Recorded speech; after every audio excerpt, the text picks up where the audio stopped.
Welcome back to another episode of the Boat Babe podcast with your favorite boat babe here, MaryAllison, coming at you from the cockpit on this, I don't know, end of summer, start to fall day. We haven't had a cooler day than 95 degrees in months. So I'm totally taking advantage of this time up in the cockpit. I never actually get to spend any time up here unless I'm caulking or, I don't know, cleaning. And that's about the only thing that I get to do because it has been so hot. I decided to take the cover off of the boat. So I had this huge cover that went from mast to mast, but it was so big that during storms, it would just go insane. And then it would be too late to take down. And unfortunately, the heat that it produced between itself and my bimini enclosure, like where I'm sitting right now, was so hot that it didn't really do a whole lot.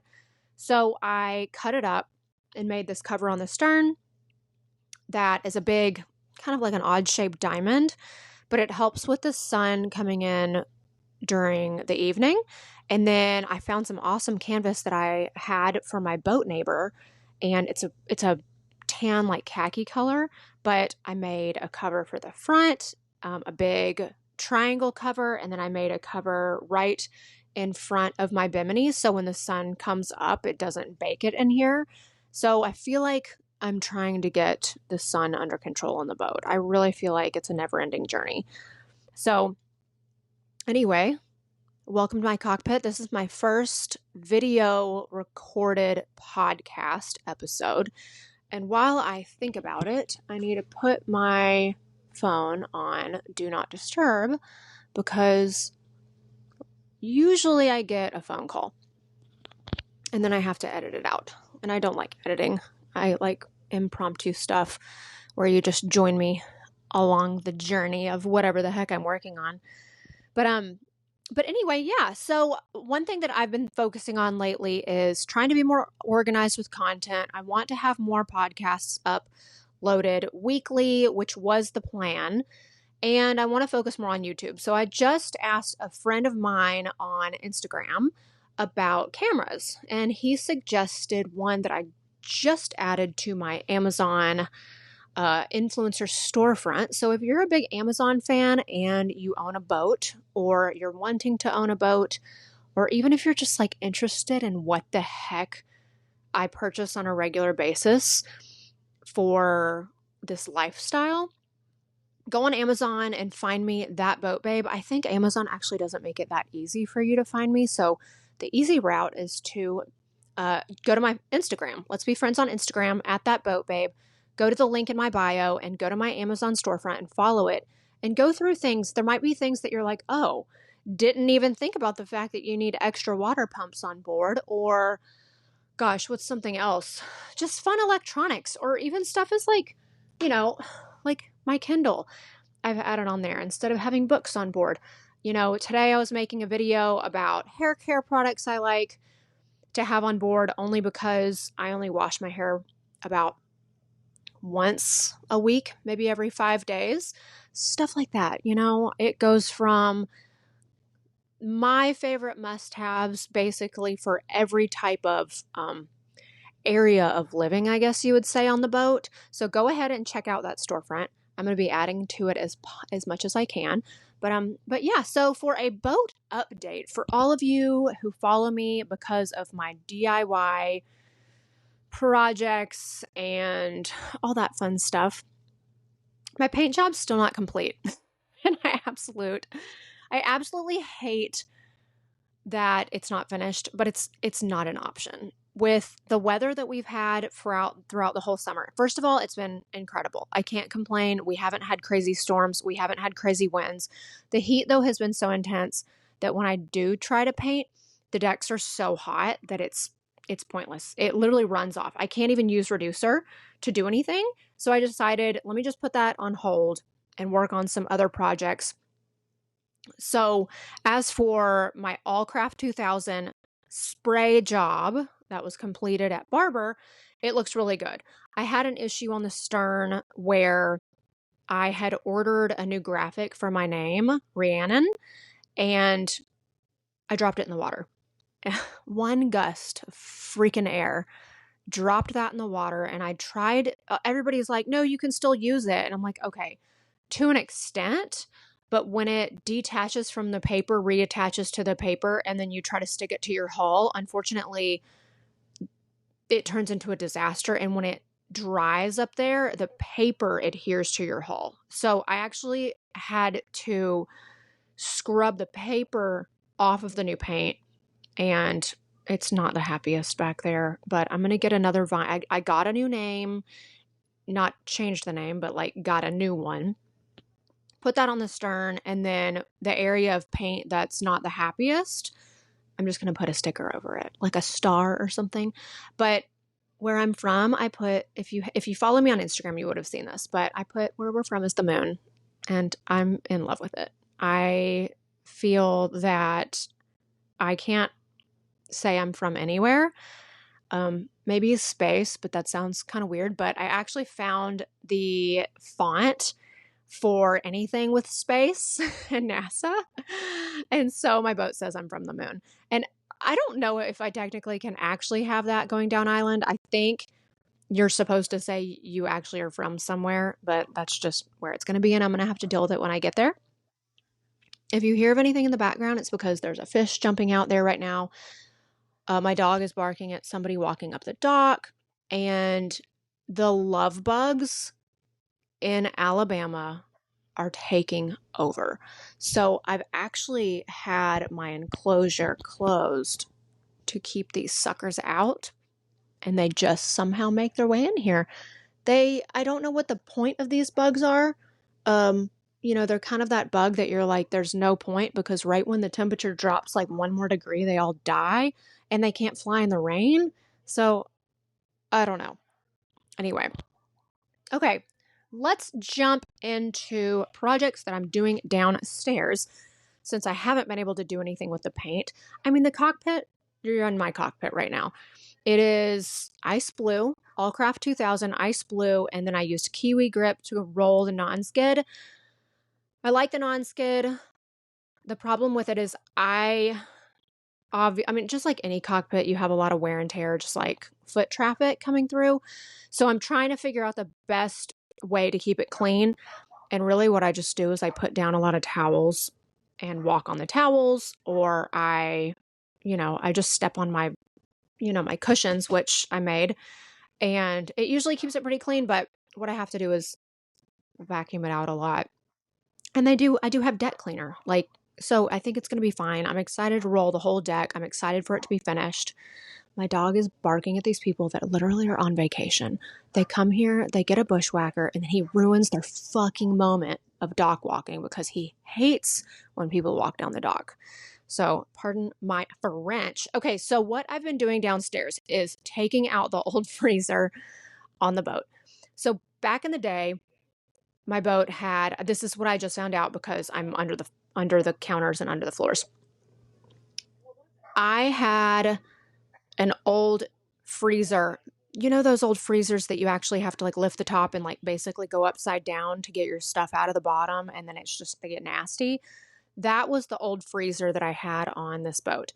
Then the owners before the owners that I bought the boat from, they had a big deep freezer installed, Dometic, I guess, your typical huge freezer.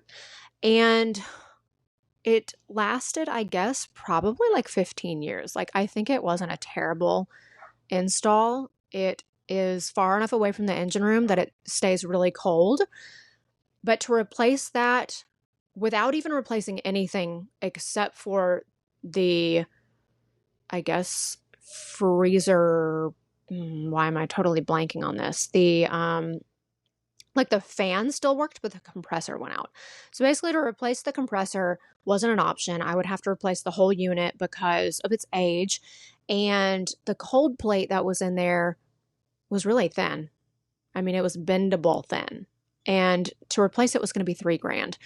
I actually had somebody that was going to do it. I wanted to put it on my Southwest card to get points.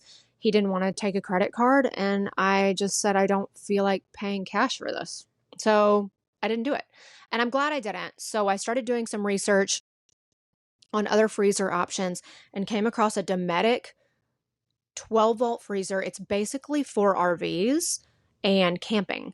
And if anything ever goes wrong with it, it's $1,000 on Amazon. I linked it to my Amazon storefront page and you can just replace it. I don't think it's going to have a short shelf life for any reason, but if there ever is a problem, I can just chuck it and get a new one.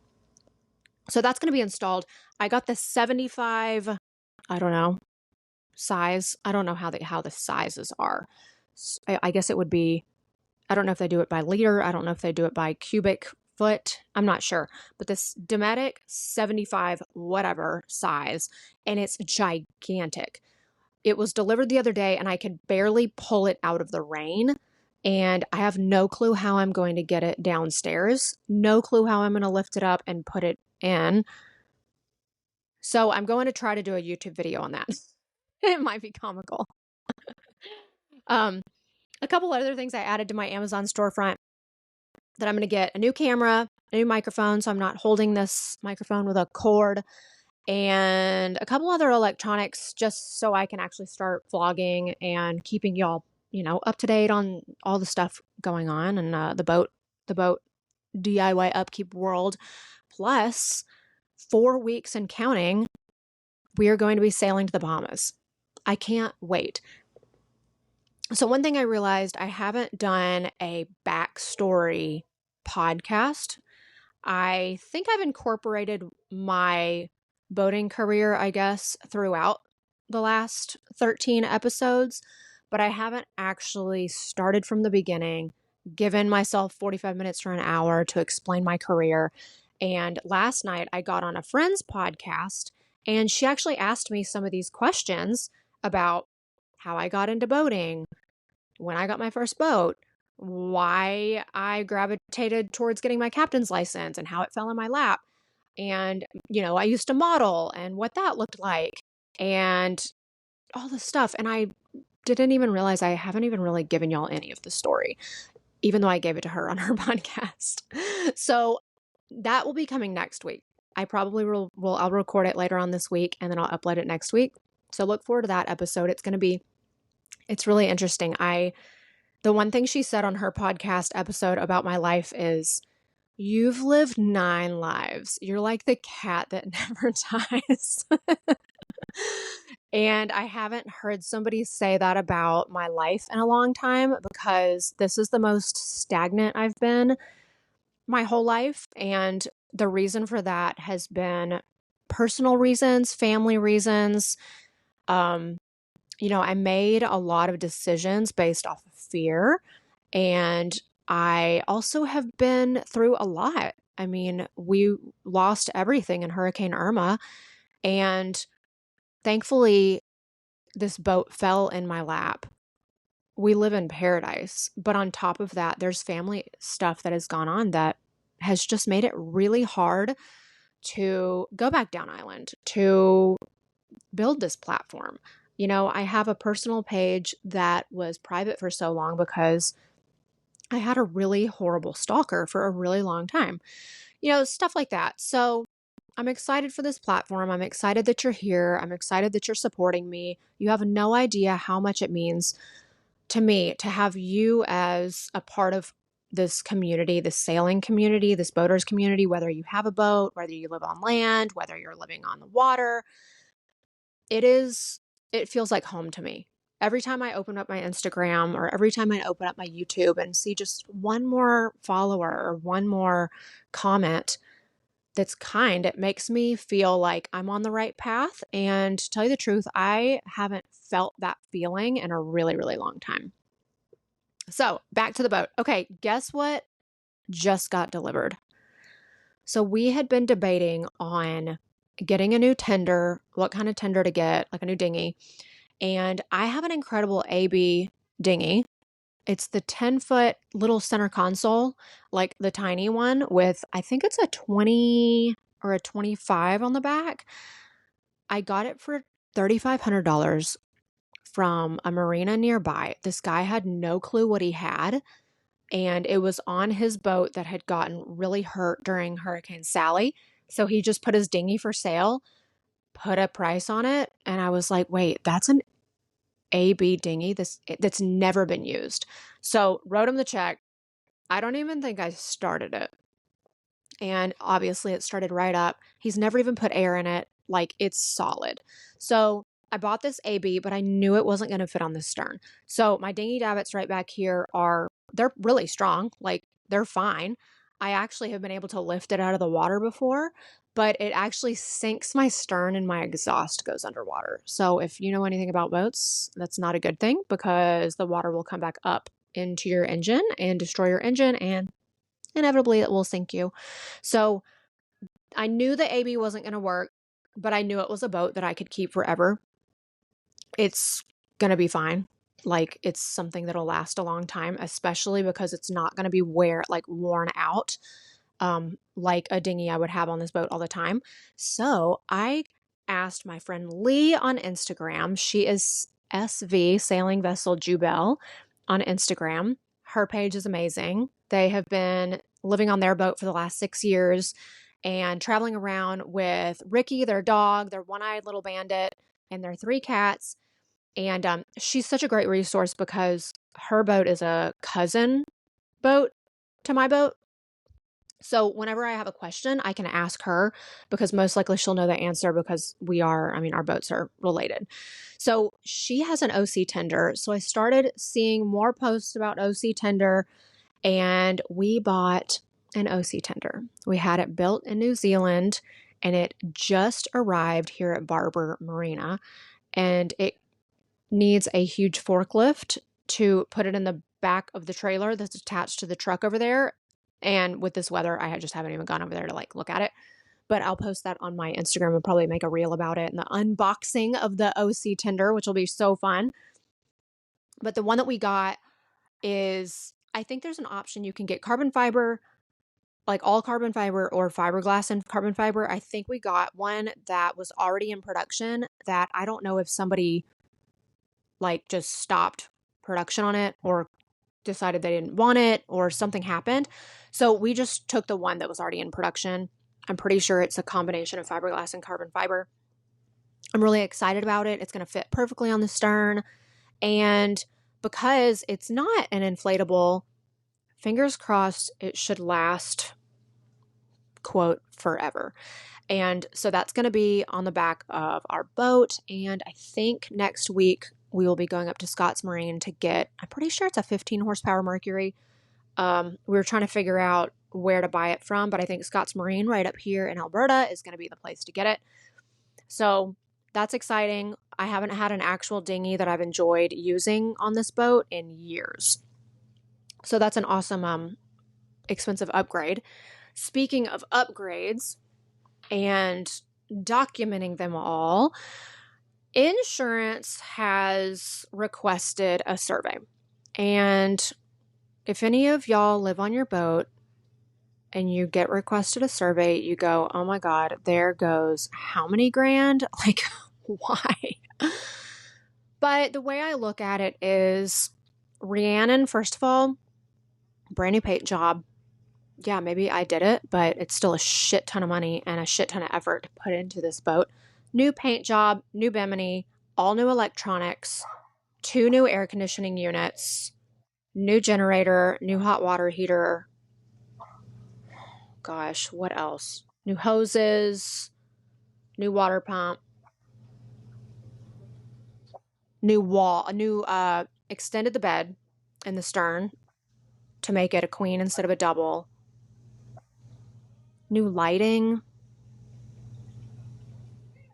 A lot of new, I don't know, there's been a lot of repairs, I guess, that needed to be documented too. So anyway, long story short, had the survey. They wanted it to be out of the water. And I was like, holy shit, we were out for 6 months. Why didn't I know this then? And I asked our insurance guy named Jeremy. He's out of Salt Lake City. There's a handful of other boaters that use him. If you're looking for an insurance, I'm getting attacked by bugs right now.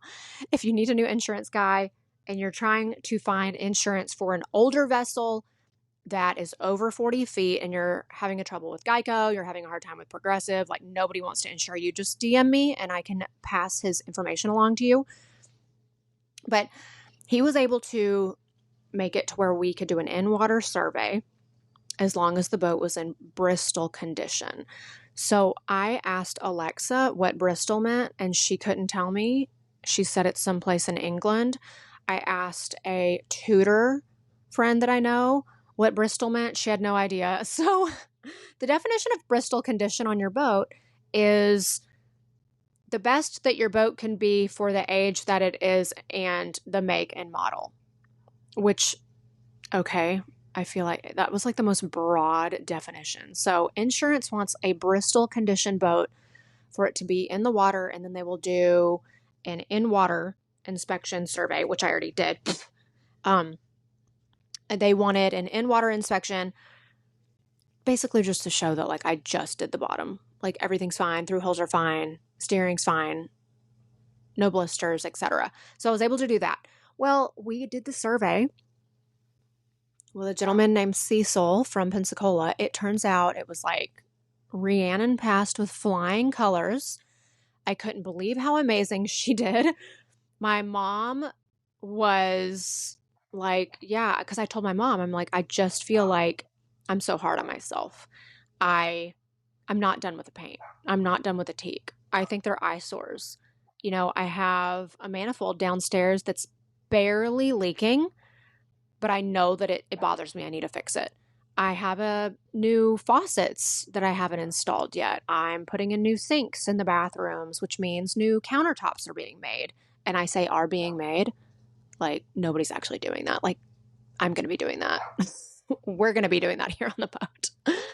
And so, you know, I look at her as maybe she could be more perfect, but clearly that's like my own childhood trauma coming up. So I'm trying to make her as perfect as possible. She was not as perfect as she could be, but the survey was amazing. And Cecil went online and found a great, you know, basically agreed value price that we can put on her. And so for insurance down island, we're going to be totally fine. So I'm so glad that we got past that part. Okay. I wanted to talk about, we're going to go a little deep. And this is because I go deep in every other area of my life. But when it comes to DIY projects, like there's not a whole lot that goes into it except for like that super male, masculine math brain side of trying to figure out how to implement the next task that you're trying to do or how to do something on your own. You know, another part of me that I don't share a lot on this page is I'm a psychic medium. I am a manifestation coach. And I can be super girly. And so we're going to talk a little bit about how, and I know I've talked about this before, but I keep seeing this be brought up when I talk to people, and I see this come up in conversation on Instagram or just when casually people walk down my dock and they talk to me. But it's taking the leap to actually live this lifestyle, living from, you know, land and moving onto your boat. And basically taking the steps to manifesting your dream life in paradise, and instead of waiting until retirement to live this life. And I was just talking to another friend, Joe, and I'm pretty sure I'm butchering his last name, but find him on Instagram, Joe Schoenwolf. He is down in the Dominican Republic right now, and he was talking about how he's a solo sailor and he's heading down island right now, planning to be in the USVI in the next month or so. And we concluded our conversation talking about how funny it is when we meet people that say, oh, I think I want this life, but I'm going to do it when I retire. And living this life and knowing how inconvenient this life can be at times just makes me laugh to think that somebody would actually wait till they're 65 to buy a sailboat. And if you're listening to this and you're saying, well, I'm 65 and I don't have a sailboat, I promise you're still in the right place. I'm talking to you. You have not, you have not missed out. There's just different options and different ways to live this life without wearing yourself out. So, like I've talked about before, when I was working with Aristocat charters and I was doing charters down island, so many people would say, when I retire, when the kids move out of the house, I'm going to move down here and I want to live this life. And I'm like, fucking no. Oh my God. Number one, it's hot as crap. I can't get rerun. No, I'm doing, oh, look, there's balloons. There's balloons. If I do 2 fingers, I did balloons on my screen. Anyway, my dog's losing his damn mind, and I don't know why, but it's not my problem right now. So, moving down island, it sounds great. I've actually heard of a lot of people that move to St. John and then they actually leave because they're bored. So, one thing that with this lifestyle is you're trading convenience for quality. And I'm going to say that again because it's really important and I want you to listen really carefully. To live this lifestyle on a boat, you are trading convenience for quality. Trading convenience does not exist in the US culture right now. Everything is leaning towards convenience. People are getting away from quality. So basically what I'm saying is you have to get it in your mind that Publix delivery does not deliver to your sailboat. But you know what does? Pizza pie in St. Thomas does. Or a panga in Guatemala will deliver you your bananas.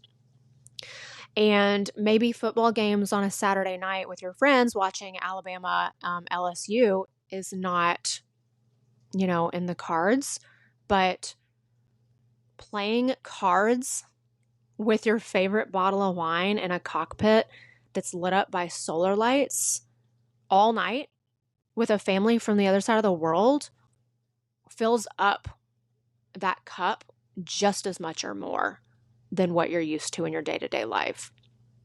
And so for me, I'm lucky right now. I get to live at a marina that costs little to nothing. It's dollars a month. I have free water, free electricity. I get Publix delivery delivered to the marina across the bay. And I take the dinghy over there and I go pick up my Publix delivery. Like, the roads are flat. There's no rules except for don't speed and don't drink and drive. I live at a beach bar. I can order food from my phone. I'm living the spoiled boat life right now. You can totally have this. You can attain this. This can be manifested just like I've done. Most of the time, marinas are a whole lot more expensive. They're more like a mortgage payment. You don't get the free options and stuff. But it is attainable to have this life that I'm living. But also, what am I missing out on right now? I'm missing out on the fact that every cruiser is in the DR right now, or they are in Grenada. So that's why I'm super excited in the next 4 weeks to be finalizing everything on this boat so we can head down island, go through the Bahamas, hop to DR, get down to Tortola, and start living that life in the Caribbean again. And as much as I'm going to miss the conveniences here and, having just the typical Tuesday at the Mexican restaurant with friends, I know that for me, I'm going to be gaining so many more friendships through this experience living on the boat than I am if I just continue to stay here. And I've also moved a ton. I moved 13 times before I was 10, and I stopped counting at how many times I've moved past 30 times. And that was in my 20s. So I know for me, I can easily keep up with friends. There's great ways to, pay everything with, get points, use your Southwest card, get whatever card you need to do for points for Delta, points for American Express. And so you're able to fly up and see friends, or friends can come see you. It's just getting out of the comfort zone of the day-to-day 9 to 5 and saying, can I live with a little bit less of X, Y, and Z? Am I able to maybe, live without, I don't know, the modern conveniences of whatever, your car payment, you know, or maybe paying the mortgage instead, just rent your house out. Like there's options and stuff to gain this lifestyle in a more rapid speed, I guess, than waiting till retirement.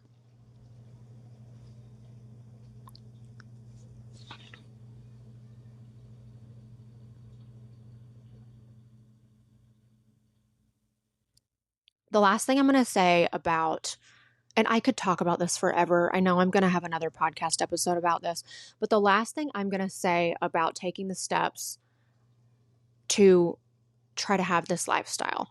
First of all, the fact that you're listening to this podcast is your first step. The second step I suggest is looking at your monthly expenses. See what's going out each month. See what bullshit's going out. Are you going to Chick-fil-A and Starbucks all the time? What does your bank account look like if you don't have those things? And I know people that stay in debt and live this lifestyle, they're fine. They make it work. I know people that save hundreds of thousands of dollars and they live this lifestyle. But guess what? We're all sitting at the anchorage together. There's no difference. We're all sitting there enjoying the same sunset, the same meals, the same drinks, the same atmosphere. So don't feel like your financial status has to be a certain way to live this life, because you can get a boat for $10,000 or you can get a boat for $100,000, but you're still going to be neighbors with each other, including the yachts out there. So the third thing is dream bigger than you think. So what I did was I saw my budget. I saw the money that I was going to gain by selling a condo that I'd had since I was 18, and I was paying off debt. I had a lot of debt it wasn't crap debt. It was debt that was necessary. I had to get out of a situation where I needed to pay somebody a lot of money, and it was worth it. So I wanted to pay off that debt first. The money that I had left over, I put it towards a boat. After that, before I even found this boat, I started doing research on what kind of boats are out there. What are the hull materials? Like I listened to that podcast about boat hull materials. How big of a boat should I have? What's the beam? Do I even want a sailboat? Do I want a motorboat? Don't worry about if you're mechanical. Don't worry about if you're able to sail, because that'll come after you buy the boat. So dream bigger than you thought. I want you to aim higher financially than you think is possible, because for the most part, you will be looking for a boat at like 20 to 30 grand over your budget, because everything is negotiable. And I'm only saying that because that's been my experience. It definitely depends on the market, of course, but I got this boat almost 20 grand less, only because the owners really wanted a good, loving owner, like somebody they knew that the boat was going to be cared for by. And they also knew that I had a huge passion to live on the boat, and they lived on the boat before. And so I was able to get this boat at a great price. Go see other boats. I ended up traveling to a lot of different other boats to just go check them out. And then what I would do is I would spend a lot of time by myself, even just sitting downstairs, talking to the wife, calling friends and asking random questions. Taking pictures is huge. I would take pictures of the bilge, take pictures of the electronics, because when you're there and you've got like excitement to buy a boat, and then you realize that it's the excitement of like, this is the boat I want. Oh my God, I can't wait to buy it. Well, then you leave and you're like, oh my God, I love that boat. And then you wait a couple days and look at pictures and you realize, oh shit, I didn't even notice. Like, this boat has got terrible electrolysis issues. Like, I had no idea the standing rigging has never been changed in 40 years. Oh my gosh, like, look at all the water damage that's around the windows. So taking pictures is obviously a really good idea. But let's just back up, dream big, follow this podcast, share it with your friends, and I'm going to tell you a little secret. Whatever dreams that you have, only share them with safe people. And what I'm talking about is find that safe person in your life. It could be your best friend. It could be your sister. It might be your wife or your husband. Find one or two safe people in your life where you can share your hopes and dreams with them, and they don't shut them down. They're not ones to go, oh my God, but what if you sink? Oh my God, but what if you die? Or, oh my God, you can't do that because you're going to be losing out on the Auburn game this weekend. Like, bullshit. Find a safe person that you can tell your hopes and dreams to, and you can change those hopes and dreams every 5 seconds if you feel like it, and they're still on board with you. Because to make such a huge leap makes a lot of people uncomfortable because they can't fathom themselves taking the leap. So how are they going to be able to support you in taking the leap? I can get more into that on another episode, but look forward to next week's episode where I'm going to give you my whole history of boating ever since I was a little kid, the fun parties that I've been to, working for Playboy, and how I ended up here on my sailboat, sitting in my cockpit talking to you. So if we're not friends on Instagram, follow me at That Boat Babe. Go ahead and click the link in my bio and check out my Amazon products, because I will get a little bit of a kickback when you make an order, which means I can do more of these podcast episodes. And you're supporting my journey, which is here to help you support yours. So I love you so much. I hope you've enjoyed this episode. I hope this is going to be like awesome and fun for YouTube for anybody who's watching the video version. But I love you so much. I hope you have a wonderful rest of your day. I can't wait to be sitting in the cockpit with you next week. Okay, have a good day. Bye.